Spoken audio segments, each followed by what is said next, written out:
But in certain areas, like the northeast San Fernando Valley, there's a disturbing trend.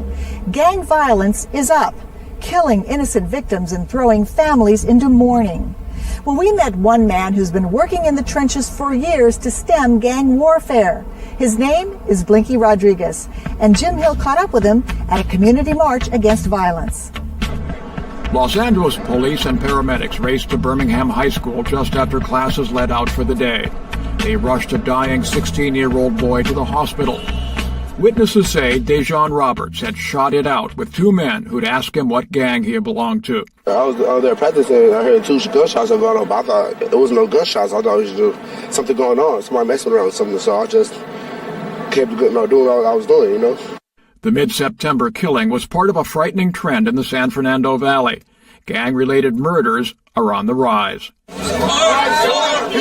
But the determination to do something about it is also on the rise. March for peace!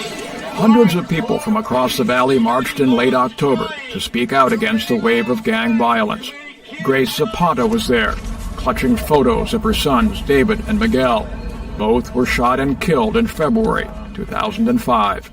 Some gang members approached them and asked them where they were from.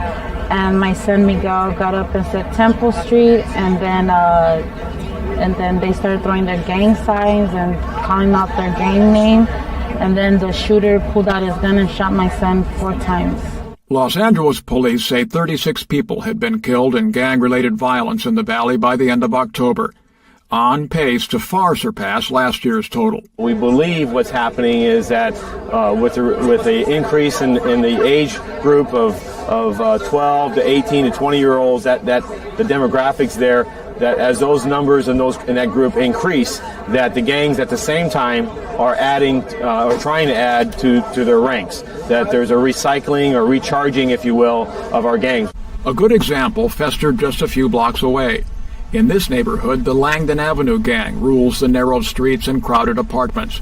Here, people live behind double fences and barbed wire, and the gang's graffiti mark fences, walls, and sidewalks. The spike in gang-related homicides has made neighborhoods like this more dangerous at a time when Los Angeles as a whole appears to be getting safer. LAPD crime figures show an 8% drop in serious felonies compared to this time last year, and citywide homicides are down by 5%. But gangs in the San Fernando Valley have grown. 5 years ago, there were an estimated 15,000 gang members. Authorities say now gang membership has swelled to 20,000. Lupe Yuhas says her 2 sons died in separate shootings. She says they couldn't resist the peer pressure and the allure of gangs. They're out there. There's so much recruitment, and they do it on the lure. And the kids, don't see the outcome. They don't see that you could get killed, you could get imprisonment for years and years, and it's quite evident out there. Quite evident. This teenager says he joined when he was 14 and dropped out a year ago. What's fast? All the bad things, you get to go to jail, You get killed. Some of my homies got killed.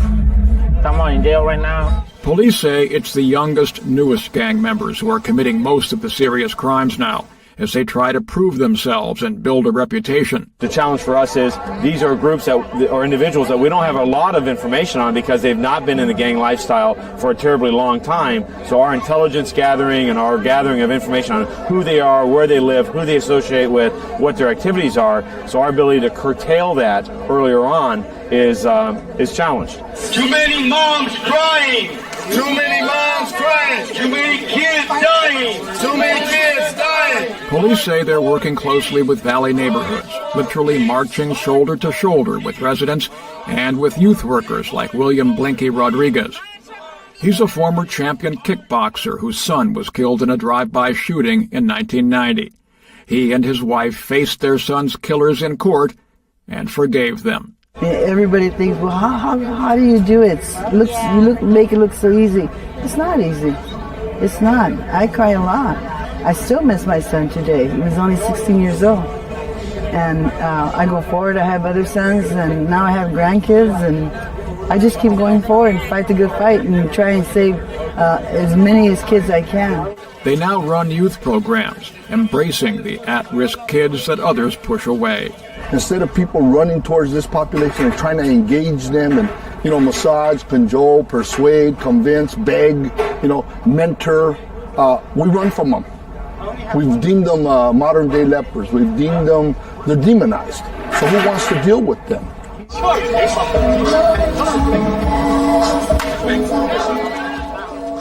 The Rodriguez have helped organize more than 100 athletic events like this one.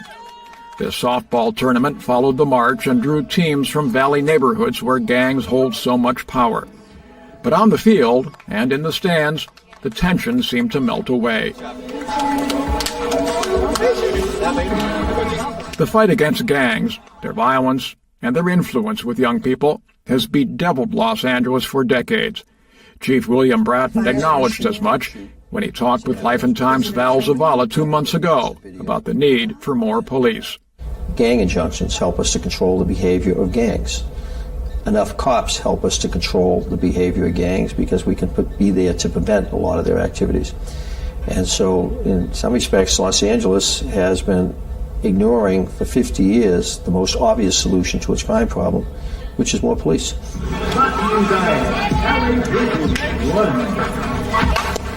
Marches and ball games surely help too, even if the athletes have to play ball in parks where the graffiti mark gang turf just over the outfield fence.